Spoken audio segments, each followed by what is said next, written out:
للہ رب العالمین والعاقبۃ للمتقین والصلاة والسلام علی خیر خلقہ محمد وآلہ واصحابہ اجمعین اما بعد فاعوذ باللہ من الشیطان الرجیم بسم اللہ الرحمن الرحیم یا ایہا الذین آمنوا کتب علیکم الصیام کما کتب علی الذین من قبلکم لعلکم تتقون صدق اللہ العظیم۔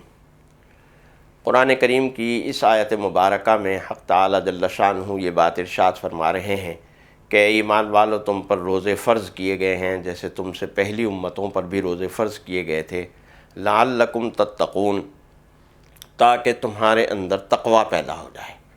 گویا روزے کا جو نتیجہ اور ثمرہ ہمارے اندر پیدا ہونا چاہیے وہ یہ کہ ہمارے اندر تقوی کے جذبات پیدا ہو جائیں۔ تقوی کیا ہے؟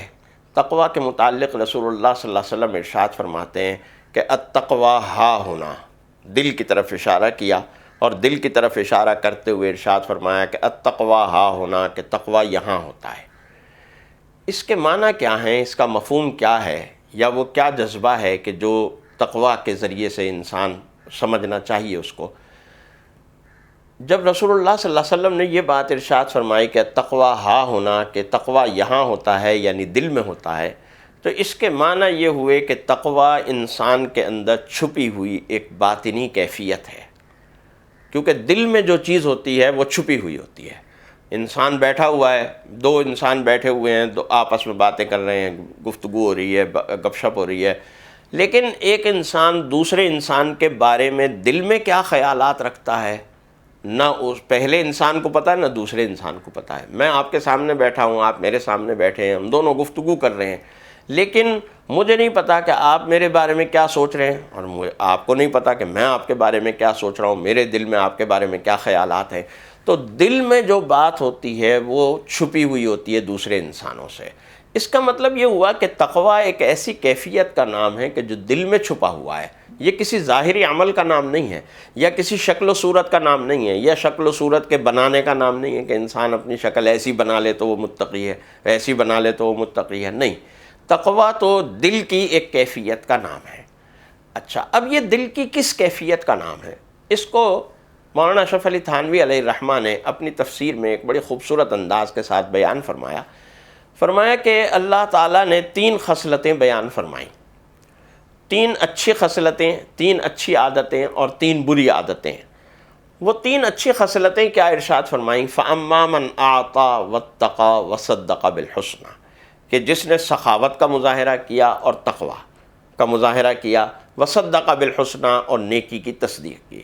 اس کے بالمقابل تین بری صفات کا ذکر کیا، وَأَمَّا مَنْ بَخِلَ، جس نے بخل کا مظاہرہ کیا، وَاسْتَغْنَى اور جس نے استغنا کا مظاہرہ کیا، اور وَكَذَّبَ بِالْحُسْنَى نیکی کی تائید اور تصدیق کے بجائے اس کی تردید کی۔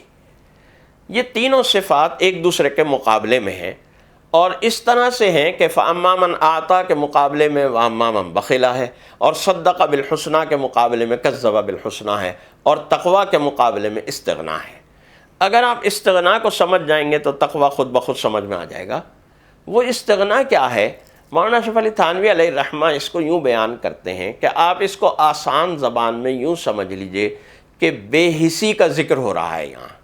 یعنی ایک تو استغنا وہ ہوتا ہے نا کہ انسان استغنا کا مظاہرہ، بے نیازی کا مظاہرہ کرے، لیکن یہاں استغنا کی جس کیفیت کی طرف اشارہ ہے اس کو ہم بے حسی سے تعبیر کر سکتے ہیں۔ یعنی اس کا مطلب یہ ہوا کہ بے حسی ہونا یہ تقوی کے خلاف ہے۔ جتنا انسان کے اندر بے حسی پیدا ہوتی چلی جائے گی اتنا ہی تقوی کم ہوتا چلا جائے گا، اور جتنا تقوی بڑھتا چلا جائے گا اتنی بے حسی کم ہوتی چلی جائے گی۔ اس کے معنی یہ ہوا ہے کہ احساس کو زندہ کرنے کا نام تقوی ہے۔ احساس کس چیز کا؟ احساس دو چیزوں کا، احساس نیکی کا بھی اور احساس برائی کا بھی۔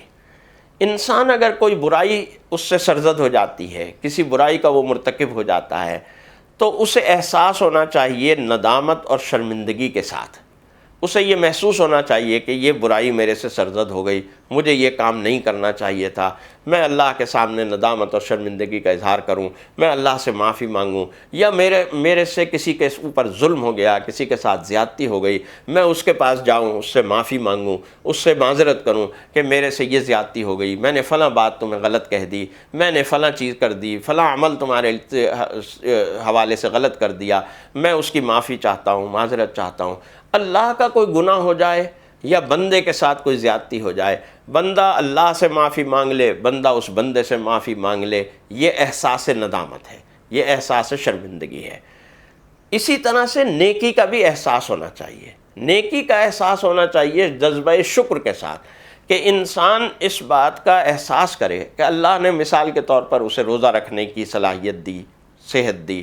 بہت سے لوگ ہیں جن کو اللہ تعالیٰ نے صحت نہیں دی، وہ بیمار ہیں اور اپنی اس بیماری کی وجہ سے روزہ نہیں رکھ پا رہے ہیں۔ اللہ نے مجھے اور آپ کو ایسی صحت دی کہ ہم صبح سے شام تک کی بھوک اور پیاس برداشت کر لیتے ہیں اور روزہ رکھ رہے ہیں۔ اس کا مطلب ہے ہمیں اس بات کا احساس ہونا چاہیے کہ یہ اللہ کا کتنا بڑا کرم اور کتنا بڑا انعام ہے کہ اللہ نے ہمیں اتنی بڑی نیکی کی توفیق اور ہمت دی اور صحت دی، اور ہم اس نیکی کو سر انجام دے رہے ہیں۔ اس پر اللہ کا شکر ادا کرنا چاہیے، اس لیے کہ شکر ادا کرنا، لئن شکرتم لازیدنکم، حق تعالیٰ جل شانہ فرماتے ہیں کہ تم اگر اللہ کا شکر ادا کرو گے اللہ تعالیٰ بڑھا دے گا، اضافہ کر دے گا۔ یعنی جس بات پر بھی تم اللہ کا شکر کرو گے اللہ تعالیٰ اس نعمت کو بڑھا دے گا۔ تم اگر رزق پر اللہ کا شکر ادا کرو گے اللہ تعالیٰ تمہارا رزق بڑھا دے گا۔ تم اگر اپنی تعلیم پر، اپنے علم پر اللہ کا شکر ادا کرو گے اللہ تمہارا علم اور تمہاری تعلیم بڑھا دے گا۔ تم اللہ پر، اللہ کی عبادت کے اوپر اللہ کا شکر ادا کرو گے اللہ تعالیٰ تمہاری عبادتوں میں اضافہ کر دے گا، تمہاری عبادت کی صلاحیت اور اس کے شوق اور جستجو میں اضافہ کر دے گا۔ تو یہ احساس نیکی کا ہونا چاہیے۔ چنانچہ تقویٰ نام ہے ان دونوں احساسات کے پیدا کرنے کا، کہ ہم اپنے اندر نیکی کا احساس بھی پیدا کریں، لیکن نیکی کا احساس غرور و تکبر کے ساتھ نہیں، اطراحت کے ساتھ نہیں، کہ ہم یہ سمجھنے لگیں گے صاحب ہم تو بڑے نیک، بڑے متقی ہو گئے ہیں، صاحب پورے روزے رکھ رہے ہیں، ہاں ہمارا تقویٰ تو کیا کمال تقویٰ ہے، کیا آج کل کے لوگ تو اس طرح کے متقی ہو ہی نہیں۔ یہ احساس نہیں، یہ احساس غلط ہے۔ احساس ہو شکر کے ساتھ، کہ انسان نیکی پر اللہ کا شکر گزار ہو، اور برائی کا احساس ہو برائی کے اوپر ندامت اور شرمندگی کے ساتھ، برائی کی کسی تعویل کے ساتھ نہیں، بلکہ برائی پر ندامت اور شرمندگی کے اظہار کے ساتھ انسان اپنے آپ کو محسوس کرے کہ میرے سے برائی سرزد ہو گئی، اس پر اللہ سے معافی مانگے۔ یہ تقویٰ، یہ احساس انسان کے اندر اس ماہ مبارک میں پیدا ہونا چاہیے، اور یہ نتیجہ اللہ تعالیٰ کی طرف سے اس ماہ مبارک میں روزے رکھنے کا ہونا چاہیے۔ اللہ تعالیٰ ہمارے اندر تقویٰ کی صلاحیت کو زیادہ سے زیادہ پیدا فرمائے، آمین۔ وآخر دعوانا ان الحمد للہ رب العالمین۔